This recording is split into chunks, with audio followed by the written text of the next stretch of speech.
ఒకప్పుడు ఏదైనా మనం నిజాయితీగా ఉన్నామంటే దాన్ని ఒక మంచి పని అనేవారు. కానీ ఇప్పుడు చేతగానితనం అంటున్నారు. ఎప్పుడైనా మనం ఎదుటి వాళ్ళకి మోసం చేస్తే అది తప్పు అనేవారు. కానీ ఇప్పుడు వాడికి తెలియకుండా ఎంత చేసావురా అంటున్నారు.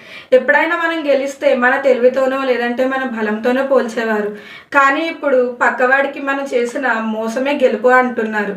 ఎప్పుడైనా మనం సహాయం చేయాలంటే అది నిస్సహాయుడికి చేసే పని. కానీ ఇప్పుడు సహాయం చేయాలంటే దాని నుంచి ఆశించేదిగా మనం చేస్తున్నాము. ఎప్పుడైనా మనకి ద్రోహం జరిగితే అది తప్పు అని అంటున్నారు. కానీ ఇప్పుడు ద్రోహం ఏంటంటే ఒక నమ్మిన వారికి మనం చేసే దాన్నే ద్రోహం అంటున్నారు.